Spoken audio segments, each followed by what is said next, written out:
And hopefully, a lot of young filmmakers, they put together a team like this, and if it goes well, they'll keep it together for the next project. I think he would be well advised to do that. So that brings us to the end of Trapped, I guess, unless you have anything else that you forgot to bring up. Nothing for me. I'm dreading the next one, if I'm honest. Oh, Jimmy, why are you dreading the next one? I'm so excited.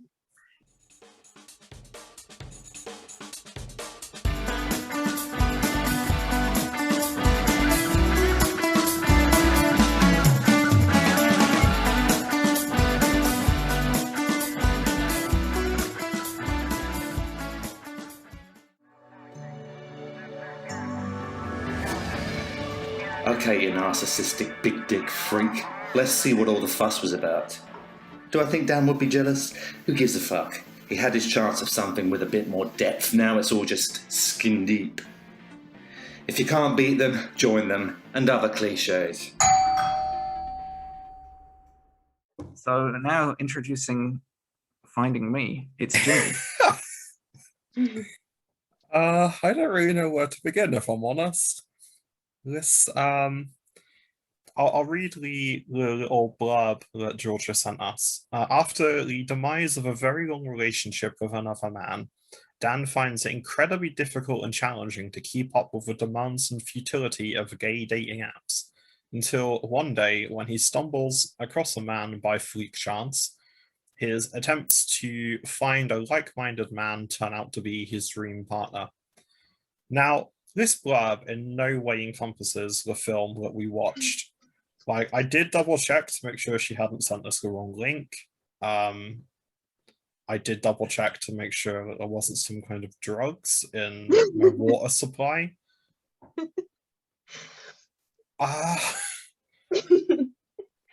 It's... I feel I'm not like... even sorry. I'm not even sorry. So... I'm almost stuck. So the thing with this film, it comes down to a couple of very, I say, bizarre choices that the directors made. So the lead director / lead actor, Dan, plays all of the parts. I did have to watch it back. I had to keep flicking back because I wasn't sure. Yeah. He doesn't really ever, like, he doesn't do anything to differentiate between the different characters, I don't find. Every shot in this, like, 16-minute film is Dan Fry, usually just in his underwear, posing across sofas and chairs and beds, and occasionally interspersed with pictures of his dog. He's obviously a man who's very confident in his body and therefore has decided to never wear clothes. Essentially, this is a reel of the best of Dan Fry, fully naked or at least partially naked throughout. I honestly think this was a joke that Georgia has played on me, and I'm gonna toss it to you guys to try and make some further sense of this. I'm just gonna chime in, Jimmy. I think you missed out something, which is that also on display, besides his undeniably toned body, Dan Fry clearly has an enormous vocabulary. Like, I think on the surface, it does seem a little bit like a vapid excuse for a middle-aged man to show off his physicality. And in order to kind of maybe try and take away from that a little bit, to take the edge off it, to make it less abrasive, it's actually quite an impressive way of telling the world that you really, really would like to fuck yourself. That is the main message I got from this film, is Dan Fry's ideal man is Dan Fry.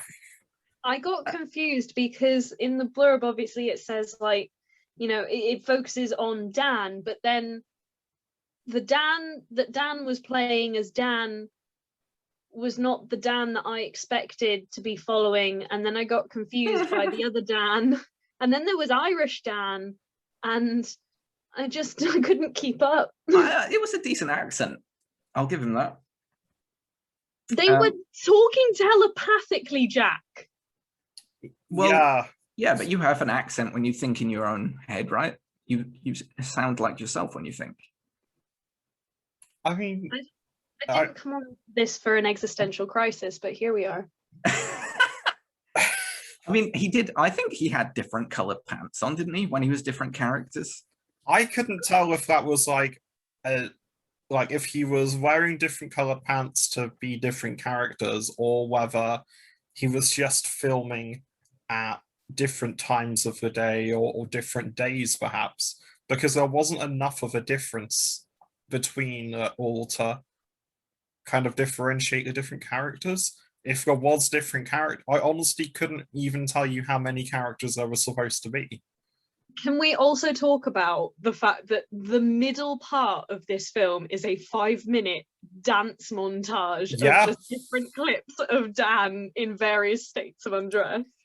It's just a man monologuing over pictures of himself and clips of himself in his underwear.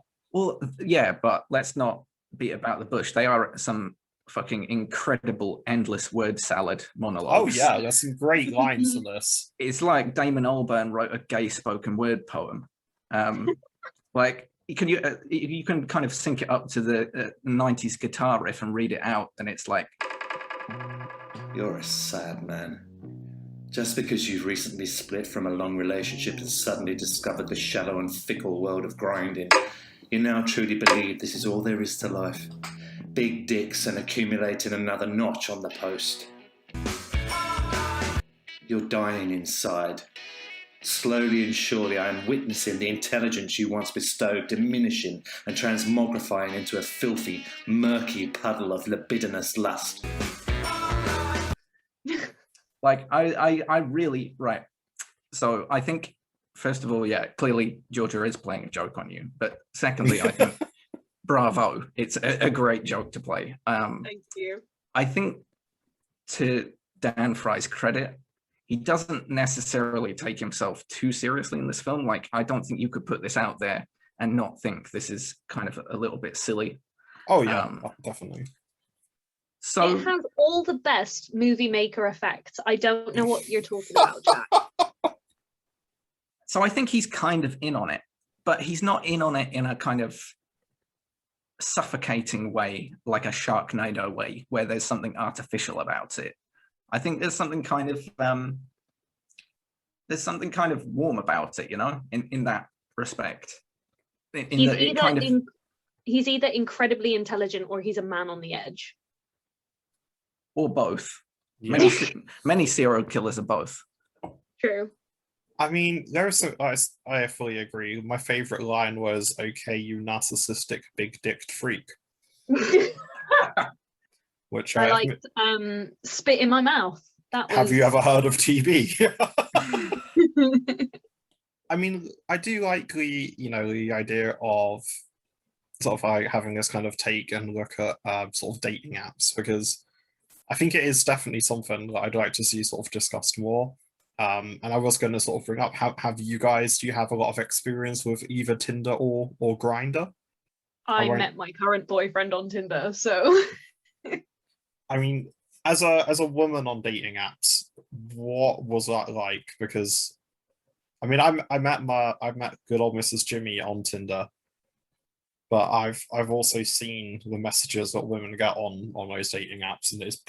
I mean, it's nice to know that neither you nor I are confident or attractive enough to pull in real life. We have to resort to online. Oh, 100%. So grateful. To be fair. Did you meet your partner on Tinder as well, Joe? Mm-hmm. Yeah, and I did it by messaging her about 20 times in a row, saying, send me nudes. What the fuck? Why aren't you replying to me? Fuck you. Not even that hot, bitch. Not even interested, really. Yeah. That is the best way to get a woman. Mm-hmm. I mean, you know, I learned from every other man on Tinder. They all gave me advice. They said, this is 100% accurate. Do this. You guys Jimmy, can you didn't answer. do that. No, with Mrs. Jimmy. Loser. I What a genuinely, cock. what a cock. Yep. I genuinely like the idea of sending nudes to someone terrifies me. Because I think like the thing is like women are just inherently more attractive than men. Georgia is our resident who is attracted to both. Would you agree? I would agree. I mean, I have a very toxic addiction to white boys, but women are fucking beautiful. Like, there are more gorgeous women out there than there are gorgeous men. Like, most men, you've got to settle for kind of bang fucking average. But then I get the bisexual panic of just not talking to girls because they're just so much prettier than me, which is why I'm with a man. Also, he's nice, but mostly the bisexual panic. And that's kind of what throws me off of the idea of like Tinder and like this kind of like apps and dating. And like if you're sending someone like pictures, because like, you know, they're going to send me a picture of them looking amazing and stunning and beautiful and pretty. And I basically look like a teacup, which has been rolled around in some kind of fur. And like, I just don't feel. And the other thing as a man is like I've never really understood, like, you know, when they ask me to take a picture, like what angle I'm supposed to use. Because like, is it top down? So the ideal one for a man is if you have a t-shirt on, but then nothing downstairs, except for a pair of Crocs. You take it from kind of chest height, aiming downwards, so you can see a little of your t-shirt peeking over the top of your chode. Your chode. And your Crocs happily peeking up in the background, and that is insatiable to women.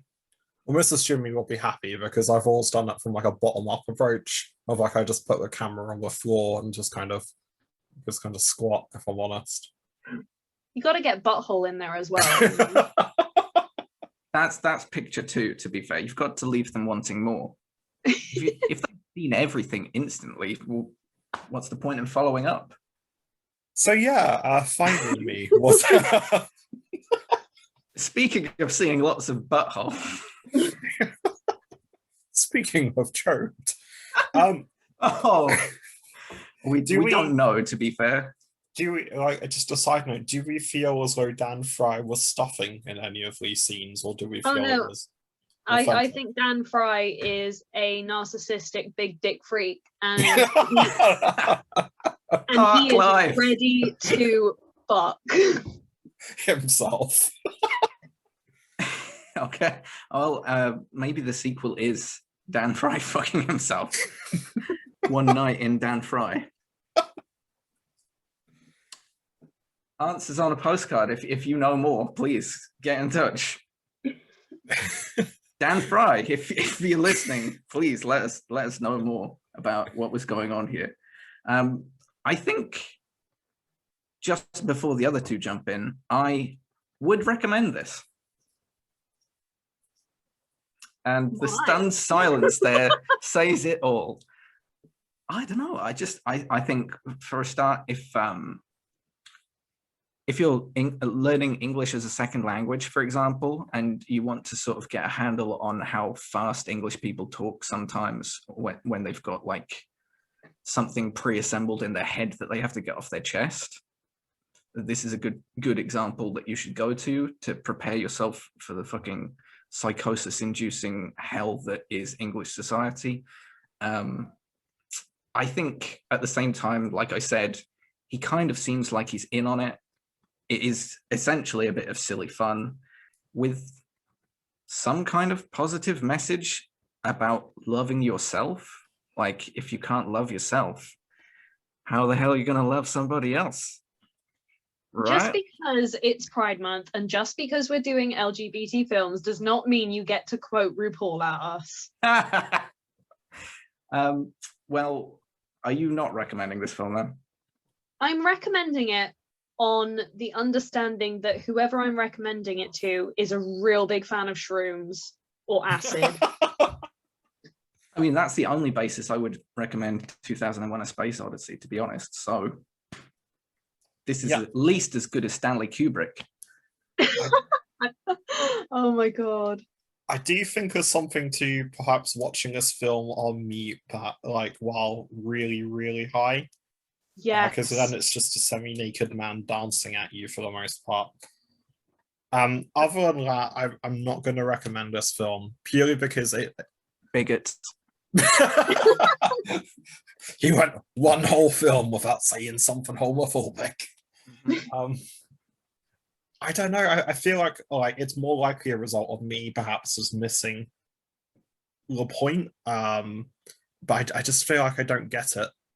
Let's be real. The point is that the YouTube comments are all just guys who are like, Dan, oh my god, what a good job. What's your cell number? They are thirst traps. Yeah. I just feel like I didn't get it.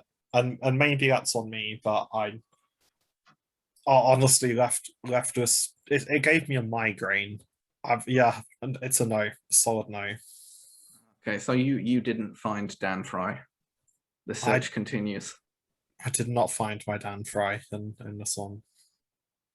I just wanted to go through these comments since you flagged that up, like because I didn't look. But yeah, you're right. Stay safe and blessed, my friend. Heart face. Exactly. Like Dan Fry has fucked his way through Grindr and now he's working his way through YouTube. Great photography. Script true to life of how frustrating Grindr and other apps can be. Great song also. Take care, my friend. All the best now. Well, he got some action out of it. Oh, so yeah. Good on him. Just like for my own curiosity, is Grindr, is that just for men or is that for gay women as well? It's just for men. Any app that's been made for gay women has been infiltrated by tossers, aka straight men. Ah. Yeah, we do have that reputation. Yeah, you guys are the worst. That's been sad. Okay, on that bombshell, let's move on to our third film of the night, which is No Matter What.